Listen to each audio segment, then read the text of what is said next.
Subscribe करें हमारे YouTube channel को एवं बेल आइकन दबाना ना भूलें ताकि रोज की YouTube अपडेट्स आपको मिलती रहे।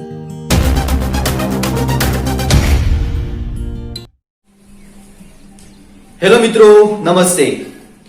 देखिए मित्रों, काफी समय से हमारी क्लासें अभी अस्त व्यस्त हो चुकी थी, लेकिन अब निश्चित रूप से ये क्लासें फिर से प्रारंभ हो चुकी हैं और आशा करता हूं कि आप सभी घर पर हैं, सुरक्षित हैं और सकुशल होंगे। देखिए, अंतिम रूप से हमने व्याकरण के अंतर्गत व्याकरण के जो अंग हैं, व्याकरण के अंग जो होते हैं वो 3 होते हैं। जैसे कि पहले जो होता है वो होता है, एक तो बात करते हैं शब्द विचार की, दूसरा जो है वर्ण विचार, और जो तीसरा जो होता है वो वाक्य विचार होता है। तो हमने अंतिम रूप से वर्ण विचार के अंतर्गत हमने बातचीत सब कुछ कर ली थी। अब हमारा जो अगला जो टॉपिक रहता है वो शब्द विचार रहता है। शब्द विचार को हमें पूर्ण रूप से पढ़ना है। तो चलिए हम आज शब्द विचार के ऊपर चर्चा करेंगे, व्याकरण के अंग के अंतर्गत ही। तो चलिए हम पहले आज शब्द विचार देखते हैं। शब्द विचार आखिर होता क्या है? देखिए, शब्द विचार, शब्द विचार। अब शब्द जो है उससे तात्पर्य क्या है? मतलब मैंने आपको पहले वीडियो में भी ये बताया था, ध्वनि से लेकर वाक्य जो है हमने उसकी पूर्ण रूप से यात्रा भी की थी। लेकिन मैं आपको एक बार फिर से अवगत करवा देता हूं, शब्द आखिर होता क्या है। शब्द जो इसका सार्थक अर्थ निकले, सार्थक अर्थ निकले, उसे हम क्या कहते हैं? शब्द कहते हैं। जैसे उदाहरण के माध्यम से समझेंगे, जैसे कमल। तो ये जो कमल है वो एक शब्द है। कमल क्या है? एक शब्द है। किसी पुष्प का नाम भी हो सकता है या किसी व्यक्ति का नाम भी हो सकता है। तो ये क्या है? एक शब्द है। ऐसे बहुत से शब्द हैं, अलग अलग बहुत से शब्द हैं। जैसे दीपक ले लेता हूं मैं आपके सामने कह लेता हूं उमेश कह देता हूं। तो ये बहुत से शब्द हैं ऐसे जो शब्द विचार के अंतर्गत आते हैं। तो शब्द विचार की हमने सबसे पहले उसका जो शाब्दिक अर्थ है वो समझ लिया कि जिसका सार्थक अर्थ निकले वो क्या है? शब्द है। अब इस शब्द विचार के अंतर्गत हमें पढ़ना क्या क्या है? हमने जिस प्रकार से वर्ण विचार का अध्ययन किया था उसी प्रकार से हम शब्द विचार का भी अध्ययन करेंगे। तो देखिए, शब्द विचार के अंतर्गत हम इस शब्द विचार को 4 इसके आधार हैं उसमें बांटेंगे। 4 आधार हैं इसके, महत्वपूर्ण आधार हैं। उन आधारों को आप समझे, क्योंकि शब्द विचार जो होती है वो हिंदी की रीढ़ की हड्डी मानी जाती है। ये आप ध्यान रखना कि सबसे पहले शब्द विचार ही हिंदी में पहला टॉपिक रहता है और यहीं से आपको शुरुआत भी करनी है। हर बार यहीं से शुरुआत करनी है, 0 से शुरुआत कर रहे हैं। एक हम निश्चित क्रम के साथ चल रहे हैं। व्याकरण के अंग हमने 3 निश्चित रूप से उसमें ही चल रहे हैं। तो दूसरा जो हमारा वो शब्द विचार है। देखिए, शब्द विचार के जो आधार हैं उस आधारों को देखते हैं। तो सबसे पहले हम बांटते हैं इसके अंतर्गत, जो बांटते हैं अर्थ के आधार पर। अर्थ के आधार पर देखिए, अर्थ के आधार पर इसके अंतर्गत कौन कौन से टॉपिक लगते हैं, जिसमें सबसे पहले है, देखिए इसके अंतर्गत भी हम 2 भागों में इसको बांटते हैं। जिसका सार्थक अर्थ निकले, सार्थक शब्द, और दूसरे जो होते हैं वो निरर्थक। जिसका अर्थ न निकले वो क्या होते हैं? निरर्थक होते हैं। तो सार्थक के अंतर्गत कौन कौन से आते हैं? जैसे विलोम शब्द, एक हो गया, क्या हो गया? विलोम शब्द। दूसरा पर्यायवाची। तीसरा जो हो गया युग्म, या जिसके जोड़े बनते हैं। ठीक है। इसके बाद वाक्यांश का एक अर्थ निकले, एक शब्द का जो अर्थ निकलता है, मतलब एकार्थी शब्द जो होते हैं वो आ गए इसके अंतर्गत। और अनेकार्थी शब्द जो होते हैं वो, और समूह वाले जो शब्द होते हैं वो भी इसके अंतर्गत आ जाते हैं। तो अर्थ के आधार पर जो सार्थक शब्द हैं, जैसे विलोम शब्द हैं, पर्यायवाची हैं, युग्म जोड़े हैं, वाक्यांश का एक शब्द में अर्थ निकलता है, वैसे शब्द हैं। अनेकार्थी शब्द या समूह वाले जो शब्द हैं वो सार्थक शब्द के अंतर्गत हम अध्ययन करते हैं उसका। देखिए, विलोम शब्द किसे कहते हैं आप सभी जानते हैं, विलोम शब्द से परिचित भी हैं। और ये जो चीजें हैं वो डेली आपको रोजाना इसको पढ़ना है। और मैं आपके लिए 2-4 मिनट का वीडियो ऐसा भी बनाऊंगा जिसमें ये सब चीजें हम 5 बार डेली रोजाना देखते भी रहेंगे। ठीक है, तो विलोम शब्द आप सभी जानते हैं। जैसे विलोम शब्द, जैसे बता दूं मैं आपको, मैंने लिख दिया सुख का विलोम शब्द क्या है, तो आप सीधा बता दोगे दुख। तो इस प्रकार के वो विलोम शब्द होते हैं। पर्यायवाची शब्द क्या होते हैं? एक कोई पर्यायवाची शब्द है, जैसे सूर्य है, तो जिसके अनेक अर्थ निकलते हैं, एक शब्द के अनेक अर्थ निकलते हैं, उसको हम क्या बोलते हैं? पर्यायवाची। जैसे कि सूर्य के भानु बोल दिया हमने, दिवाकर बोल दिया, तो इस प्रकार से अनेक भास्कर बोल दिया, तो ये उसके अनेक अर्थ निकलते हैं। ठीक है, युग्म या जोड़े क्या होते हैं? युग्म जोड़े का मतलब यह होता है कि दो शब्द जैसे जैसे होते हैं, जैसे कि मैंने बता दिया अनल, अनल का मतलब क्या होता है?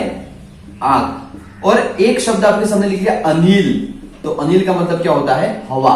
तो इस प्रकार के जो शब्द युग्म जोड़े वाले जो शब्द होते हैं वो भी आपको ध्यान में रखने।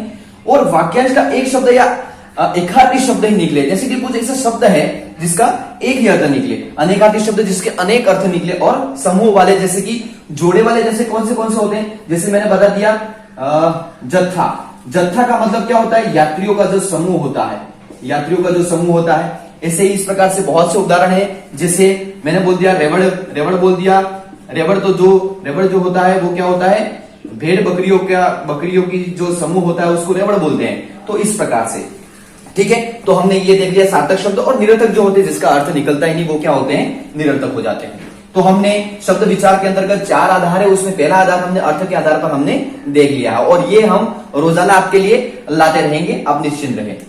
ठीक है, अब दूसरा इसका जो आधार है वो देखते हैं हम। ये पहला आधार था, दूसरा जो आधार है वो भी देख लेते हैं।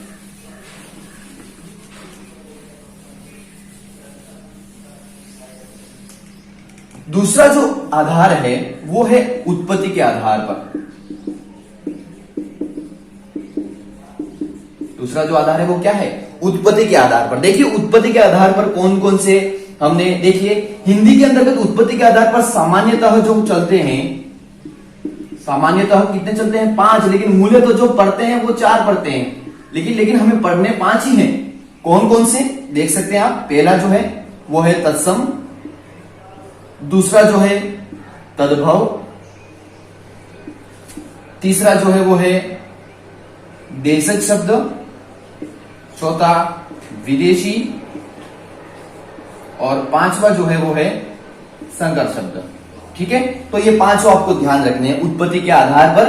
अब इनको एक एक करके हम देखते हैं, क्योंकि ये भी रोजाना डेली चीजें याद करने वाली चीजें हैं, और ये आपके कहीं ना कहीं कुछ ही एग्जाम में बहुत अच्छी तरह से हिंदी के सब्जेक्ट में पूछे जाते हैं, तो आपको इनको ध्यान रखना है। ठीक है, और इनके बारे में भी हम, जैसे मैंने बता दिया, रोजाना वीडियो उतारेंगे, तो उसमें भी ये भी शब्द हम साथ साथ में ले लेंगे। ठीक है, अब तत्सम शब्द क्या होता है? देखिए ये जो शब्द है तत्सम, तद्भव, इन दोनों का जन्म जो होता है वो मूल भाषा से होता है। ये आपको ध्यान रखना है, इनका जन्म किससे होता है? मूल भाषा से। हमेशा संस्कृत भाषा से इनका जन्म होगा। देख, ठीक है, अब एक एक की बात कर लेते हैं। पहले हम तत्सम शब्द की पहले बातचीत कर लेते हैं। तत्सम शब्द आखिर होते क्या है, किस प्रकार से होते हैं तत्सम शब्द, वो बातचीत कर लेते हैं। देखिए तत्सम शब्द आखिर क्या होते हैं? जिनका जन्म जो होता है वो संस्कृत भाषा से हुआ है। किससे हुआ है? संस्कृत से हुआ है। और जो हिंदी जो हमारी भाषा है, हिंदी जो भाषा है उसमें बिना परिवर्तन के वैसे के वैसे ही, जैसे संस्कृत से निकले हुए शब्द है ना, वैसे के वैसे चलते हैं। हिंदी में बिना परिवर्तन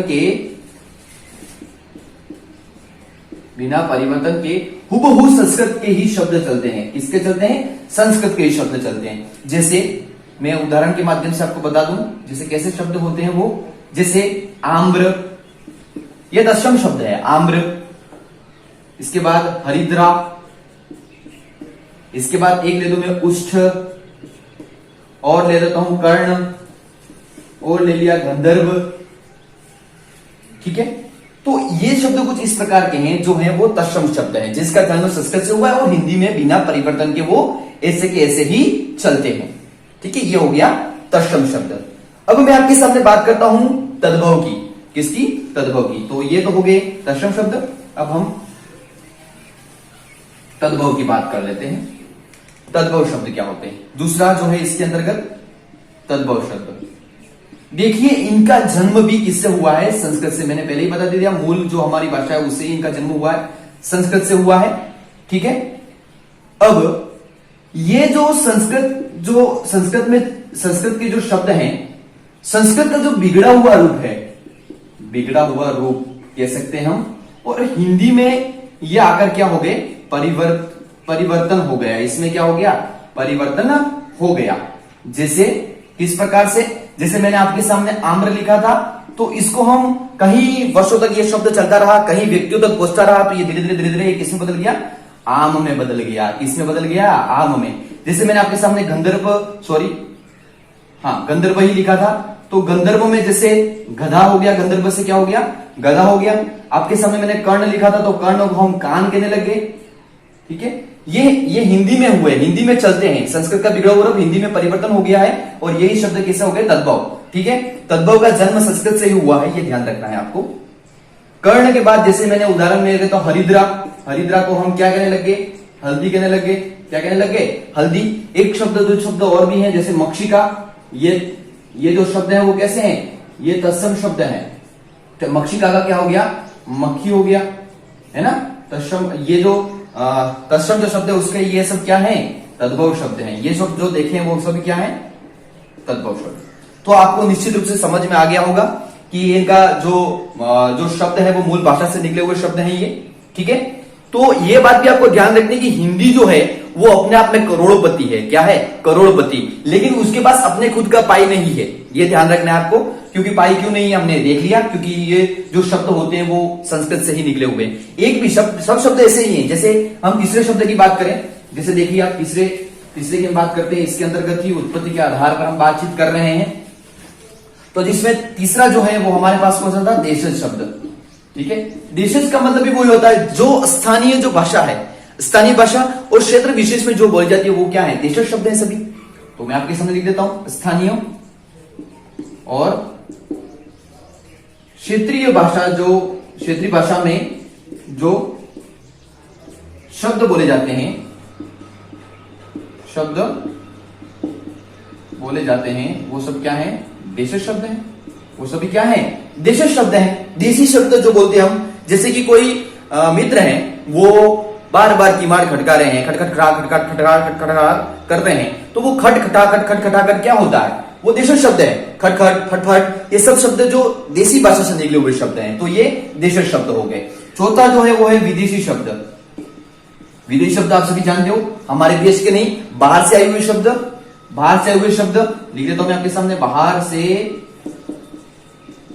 आए हुए शब्द। जैसे मैं बात करूं, अभी आया हुआ शब्द, जैसे बाहर से कोरोना, आप सभी जानते हैं ये बाहर से आया हुआ शब्द, विदेश से आया हुआ शब्द है। जैसे विदेश से आए हुए शब्द बहुत से उदाहरण कई बार पूछा गया है, जापान से, जैसे जापान से आया हुआ शब्द, जैसे रिक्शा जो है वो जापानी शब्द है। जैसे मैं बताऊं आपके सामने दरबार जो शब्द है वो कहां से है, फारसी शब्द है, दरबार भी फारसी शब्द है। तो इस प्रकार से विदेशी शब्द ही है, और इनके बारे में हम एक एक करके 5-5 रोजाना डेली हम लेते रहेंगे और आपको बताते रहेंगे। ठीक है, अब बात करते हैं हम पांचवा इसके अंतर्गत कौन सा रहता है, वो रहता है शंकर शब्द। पांचवा कौन सा है, शंकर शब्द। देखिए शंकर शब्द का मतलब क्या होता है कि इसको आंग्ल भाषा में क्या कहते हैं, पहले तो ये जान लेते हैं। आंग्ल भाषा में इसे हाइब्रिड कहते हैं। क्या कहते हैं इसको, आंग्ल भाषा में हाइब्रिड कहते हैं। यह आपको ध्यान रखना है, शंकर भाषा। और शंकर भाषा का मतलब यह होता है कि दो भाषाओं से मिला हुआ शब्द, दो भाषाओं के मेल से बना हुआ शब्द, दो भाषाओं के मेल से बना हुआ शब्द। जैसे मैंने आपके सामने, जैसे मैं उदाहरण इधर लिख रहा हूं, आप देख लीजिए इसको। जैसे मैंने आपके सामने लिखा अग्निबोट, क्या लिखा, अग्निबोट। तो ये अग्नि जो शब्द है वो अग्नि शब्द किससे है, किससे निकला हुआ है, संस्कृत से निकला हुआ शब्द है। और ये बोट किसका शब्द है, अंग्रेजी शब्द है। इस प्रकार से बहुत से शब्द हैं, तो वो शब्द क्या कहलाते हैं, शंकर शब्द। ठीक है, तो हमने उत्पत्ति के आधार देख लिया। अब हम अगला जो हम देखने जा रहे हैं वो देख रहे हैं तीसरा जो प्रकार है, वो तीसरा प्रकार कौन सा है, रचना या कह सकते हैं बनावट के आधार पर। बनावट के आधार पर, ये सिर्फ आपको इसके प्रकार ही ध्यान रखने हैं। पहला जो है वो क्या है, रूढ़। दूसरा जो है वो है यौगिक। और तीसरा जो है वो क्या है, योग रूढ़। ठीक है, ये सिर्फ आपको ध्यान रखने हैं, इनको याद करने की इतनी जरूरत नहीं है। चौथा प्रकार देख लेते हैं हम, बहुत इंपॉर्टेंट है चौथा प्रकार, वही आपको ध्यान रखना है और वही उसी का क्रम हम आगे पढ़ेंगे। चौथा जो है वो है प्रयोग या रूप परिवर्तन के आधार पर, परिवर्तन के आधार पर। ठीक है, इसको देख लेते हैं हम। तो इसके अंतर्गत कौन कौन से आते हैं, तो इसके दो प्रकार हैं। पहला है विकारी शब्द। विकारी शब्द मतलब जिसके रूप में परिवर्तन होता है, जिसके रूप में क्या होता है, परिवर्तन होता है, उसे हम क्या कहते हैं, विकारी शब्द। परिवर्तन किसके आधार पर होता है, तो 5 आपको ये ध्यान रखने हैं। पहला लिंग, दूसरा लिंग वचन कारक काल, और 5वां जो है वो है पुरुष। इनके आधार पर अगर कुछ परिवर्तन होता है तो वे सभी क्या कहलाते हैं, विकारी शब्द कहलाते हैं। क्या कहलाते हैं, विकारी शब्द। दूसरा जो है वो है अविकारी। क्या है, अविकारी। अविकारी शब्द जिसके रूप में कोई परिवर्तन नहीं होता, रूप में परिवर्तन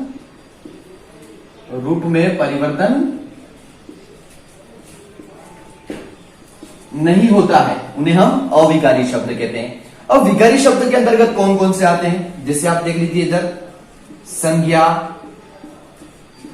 सर्वनाम, संज्ञा, सर्वनाम, विशेषण और क्रिया।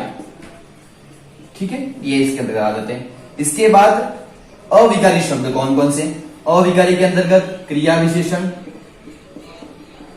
क्रिया विशेषण हो गया। इसके बाद हो गया संबंध बोधक, संबंध बोधक। इसके बाद समुच्चय बोधक, और अंतिम रूप से जो है वो है क्रिया विशेषण, संबंध बोधक, समुच्चय बोधक और विस्मयादि बोधक,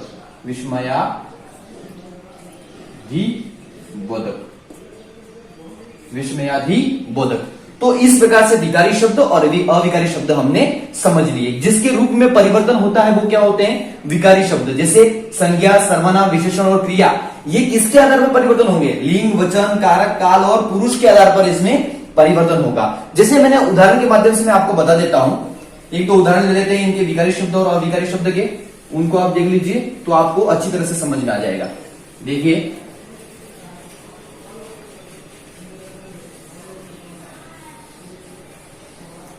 उनको समझ लेते हैं हम। सबसे पहले संज्ञा को समझ लेते हैं।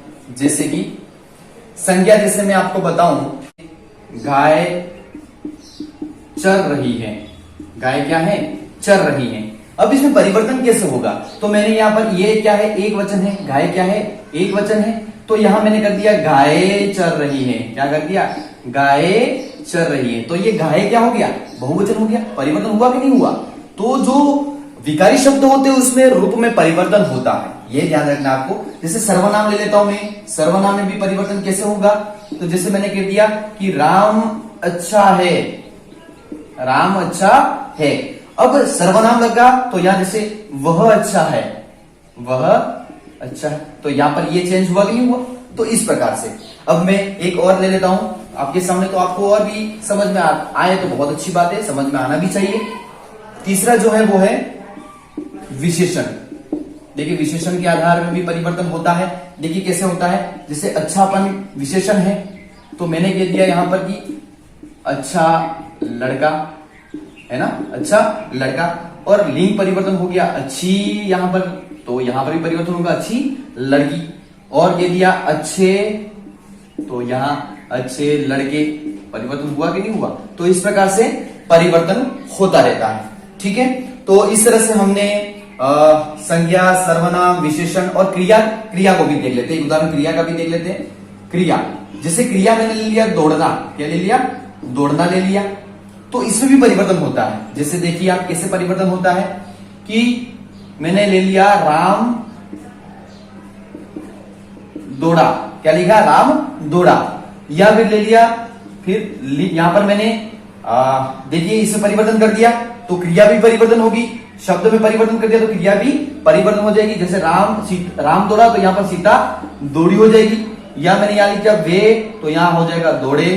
तो ये दौड़ा, दौड़ी और दौड़े ये सब क्या है, क्रिया है, और इसमें क्या होता है, परिवर्तन होता है। जिसमें परिवर्तन होता है वे सभी क्या कहलाते हैं, विकारी कहलाते हैं। क्या कहलाते हैं, विकारी शब्द कहलाते हैं।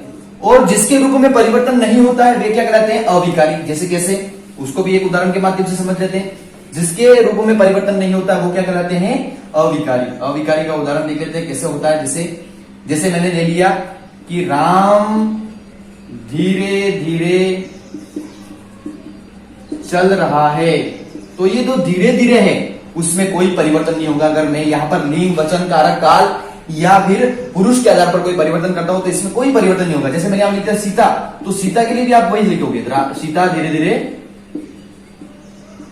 चल रही है, तो इसमें कोई परिवर्तन नहीं होगा। मैं लिख देता हूं वे धीरे धीरे चल रहे हैं, वे धीरे धीरे चल रहे हैं। या और उदाहरण लिख लीजिए आप, वह धीरे धीरे